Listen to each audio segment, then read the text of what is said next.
10वीं के बाद हम सभी जब अपनी अपनी साइड का चुनाव करते हैं तो हम में से ज्यादातर बच्चे साइंस साइड का चुनाव करते हैं, उससे कुछ कम बच्चे कॉमर्स का चुनाव करते हैं और कुछ ऐसे बच्चे होते हैं जो आर्ट्स का चुनाव करते हैं। लेकिन बहुत सारे ऐसे लोग हैं जो आर्ट्स साइड को कम मानते हैं, वह यह मानकर चलते हैं कि आर्ट्स वाले बच्चे उतने इंटेलिजेंट नहीं होते, उतने ब्रिलियंट नहीं होते या फिर वो साइंस को संभाल नहीं पाते। इस बात से बहुत सारे बच्चे यह मान लेते हैं कि उनके अंदर टैलेंट नहीं है, इस वजह से वह आर्ट्स लेते हैं। लेकिन दोस्तों, मैं बिल्कुल ऐसा नहीं मानता, क्योंकि कौन से सब्जेक्ट में आपका इंटरेस्ट है इस वजह से आप वह साइड चुनाव करते हो, ना कि अपने परसेंटेज को आप देख करके साइड को चूज करते हो। सबसे पहले आप जानिए कि किसी भी साइड को चुनते समय अगर हमें उसके बारे में पूरी जानकारी होगी तभी हम उस क्षेत्र में अच्छा कर पाएंगे। बहुत सारे बच्चों के मन में सवाल होता है कि आर्ट साइड में स्कोप नहीं है, आर्ट साइड लेने के बाद हमारा कोई फ्यूचर नहीं है, फ्यूचर हमारा सिक्योर नहीं है, हमारे पास लिमिटेड ऑप्शन हो जाते हैं। लेकिन देखिए, बिल्कुल ऐसा नहीं है। अगर आप आर्ट्स लेते हैं 10वीं में तो सबसे पहले यह जानना जरूरी है कि आप आर्ट साइड में कौन कौन से सब्जेक्ट पढ़ने वाले हो, कौन कौन से ऐसे सब्जेक्ट्स हैं जो आप अपने क्लास 11th, 12th और ग्रेजुएशन में पढ़ोगे, किस क्षेत्र में आप जा सकते हो, क्या जॉब अपॉर्चुनिटीज है, क्या कैरियर अपॉर्चुनिटीज है, कहां तक आप टॉप लेवल तक जा सकते हो। ये सारी बातें अगर आप ध्यान रखते हो तो आर्ट्स एक बहुत ही ब्यूटीफुल, एक्सपेरिमेंटल और नॉलेजेबल साइड है, जिसको लेने के बाद आप कहीं ना कहीं अपने कैरियर को सिक्योर कर सकते हैं। बात करें सब्जेक्ट्स की, तो जब आप आर्ट्स का चुनाव करते हैं तो आपको 11वीं में history, geography, political science, psychology, sociology, English, Hindi, Sanskrit, economics, ऐसे बहुत सारे सब्जेक्ट्स आपको पढ़ने होते हैं। आपके करिकुलम में, आपके सिलेबस में यही सब्जेक्ट्स होते हैं। इनमें से आप सब्जेक्ट चुनाव करके आप पढ़ते हो। बात करें कैरियर ऑप्शन की, तो मैं आपको बता दूं, आर्ट्स में 11th में आर्ट्स लेने के बाद आप ग्रेजुएशन कर सकते हैं, डिप्लोमा कोर्सेज कर सकते हैं, बहुत सारी फील्ड्स में आप जा सकते हैं, जिसमें आपको कुछ फील्ड में आपको बता देता हूं, जिसमें कि आप लॉयर बन सकते हैं, म्यूजिशियन बन सकते हैं, dancer, actor, economist, fashion designer, writer, archaeologist, weather department, ऐसी बहुत सारी जगह आप जा सकते हैं।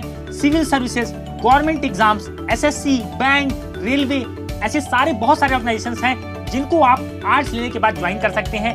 तो आइए जानते हैं कौन कौन से कैरियर ऑप्शंस आपके सामने होते हैं। देखिए, आर्ट्स लेने के बाद जो सबसे पॉपुलर कोर्स है वह है बीए, बैचलर ऑफ आर्ट्स। इसकी ड्यूरेशन आपकी 3 इयर्स है।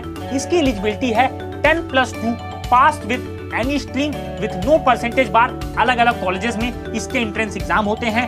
आप इन एग्जाम्स को देकर के किसी भी अच्छे प्रेस्टिजियस कॉलेज में, प्रेस्टिजियस इंस्टीट्यूशन में आप एडमिशन ले सकते हैं। अगर बीए की बात करें तो आप BA in economics, BA in English, BA in Hindi, BA in psychology, BA in history, BA in geography, BA in political science, BA in journalism and mass communication, ऐसी बहुत सारी डिग्री है जिसमें आप जा करके आप इनको ले सकते हैं और इन क्षेत्रों में अपना करियर बना सकते हैं। अब बात करते हैं कि क्या कोई और भी ऑप्शंस आर्ट्स वालों के लिए है। तो देखिए दोस्तों, बिल्कुल है। आप चाहो तो आप बीबीए कर सकते हो, बैचलर ऑफ बिजनेस एडमिनिस्ट्रेशन। अगर आपका बिजनेस के क्षेत्र में कैरियर बनाने का मन है तो आप बीबीए के बाद एमबीए कर सकते हो, जिसकी ड्यूरेशन 2 इयर्स है। बीबीए की बात करें तो बीबीए में आपकी बस एलिजिबिलिटी इतनी है कि 10+2 पास विद एनी स्ट्रीम। इसकी ड्यूरेशन 3 इयर्स है। इसमें अगर आप बिजनेस के क्षेत्र में अपना कैरियर बनाना चाहते हो तो आप इस कोर्स को कर सकते हो। बात करें एक बहुत ही पॉपुलर कोर्स की, BMS, bachelor of management science. अगर आपका मैनेजमेंट स्किल आपका अच्छा है और आप चीजों को मैनेज करना चाहते हो तो यह भी एक कोर्स है 3 इयर्स का, जिसको आप ज्वाइन कर सकते हो। और अगर आपका आर्ट्स में मन लगता है कि आपका म्यूजिक में, तो आप बी म्यूजिक। अगर आपका आर्ट्स में, पेंटिंग में, इन सब चीजों में मन लगता है तो आप बीएफए कर सकते हो, बैचलर ऑफ फाइन आर्ट्स। इसमें बहुत सारे अच्छे इंस्टीट्यूशंस हैं जिनमें आप जा करके अपनी इस स्किल को निखार सकते हो। आप अच्छे कॉलेज में जा करके इन क्षेत्रों में कैरियर बना सकते हो। बात करें, बहुत सारे लोगों का interest hotel and tourism industry में होता है तो आप बीएचएम भी कर सकते हो, बैचलर ऑफ होटल मैनेजमेंट, इनको भी आप कर सकते हो। बीईएम, बैचलर ऑफ इवेंट मैनेजमेंट, ऐसी बहुत सारी डिग्रीज हैं जो आप ले सकते हो। अब बात करते हैं कुछ स्पेशलाइज्ड डिग्रीज। अगर आप फिजिकल एजुकेशन में कैरियर बनाना चाहते हो तो आप बीपीएड कर सकते हो। फैशन डिजाइनिंग में जाना चाहते हो तो आप बीएफडी कर सकते हो, bachelor of fashion designing. Law में जाना चाहते हो तो आप बैचलर ऑफ लॉ LLB कर सकते हो, जिसके लिए आपको BA प्लस LLB का अगर आप कोर्स कर लेते हो तो इंटीग्रेटेड कोर्स आपका 5 इयर्स का होता है। तो इससे आप लॉयर, जज, ये सारी चीजों के लिए आप एलिजिबल हो जाते हो। अब हम बात करते हैं क्या कौन कौन से कैरियर ऑप्शंस आपके पास हैं। तो अगर गवर्नमेंट एग्जाम की बात करें, जनरली हम सभी गवर्नमेंट एग्जाम देना चाहते हैं और कहीं ना कहीं चाहते हैं कि हम एक गवर्नमेंट ऑफिसर बने। तो बात करते हैं इंडिया के सबसे टॉप लेवल की एग्जाम की, जो कि है यूपीएससी का CSC exam, UPSC civil services examination, जिसके माध्यम से आप IAS, IPS, IFS इन सारी पोस्ट पे आप जा सकते हो। बात करें, ये इंडिया का सबसे टॉप लेवल का एग्जाम है। इसकी एलिजिबिलिटी सिर्फ इतनी है कि bachelor degree in any stream अगर आप हैं, आपके पास बैचलर डिग्री है, कोई परसेंटेज का बार नहीं है, आप इस एग्जाम में अपीयर हो सकते हो।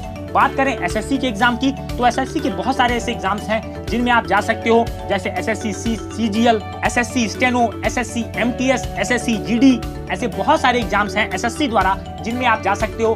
बैंक की बात करें तो आप bank PO, bank clerk, RRB PO, RRB clerk, ऐसे बहुत सारे एग्जाम्स आप दे सकते हो। इन क्षेत्रों में भी आप जा सकते हो। स्टेट पीसेस की बात करें तो आप हर स्टेट के पीसेस एग्जाम के लिए एलिजिबल होते हो। इन एग्जाम्स को भी आप दे सकते हो। प्राइवेट सेक्टर की बात करें तो आप एक इवेंट मैनेजर, अगर आप होटल मैनेजमेंट में जाते हो तो आप होटल एंड टूरिज्म इंडस्ट्री में, अगर आप अपना कैरियर बनाना चाहते हो तो आप म्यूजिक में, डांस में, ड्रामा में, इन सब क्षेत्रों में भी आप जा सकते हो। तो बहुत सारे कैरियर ऑप्शंस हैं, मल्टीपल कैरियर ऑप्शंस हैं। ये आपके ऊपर है कि आप किस फील्ड का चुनाव करते हैं, किस क्षेत्र में आप जाते हैं। दोस्तों, मुझे उम्मीद है कि ये वीडियो आर्ट्स वाले बच्चों को बहुत अच्छा लगा होगा। अगर वीडियो अच्छा लगा, आप किस क्षेत्र में जाना चाहते हैं, हमें जरूर कमेंट बॉक्स में मेंशन करें। दोस्तों, वीडियो अच्छा लगा तो वीडियो को लाइक करें, अपने व्यूज को जरूर कमेंट करिएगा। चैनल को अभी तक सब्सक्राइब नहीं किया है तो चैनल को सब्सक्राइब करें, नोटिफिकेशन बेल को टैप करें। मिलेंगे दोस्तों अपने अगली वीडियो में, तब तक के लिए thank you and have a wonderful day ahead.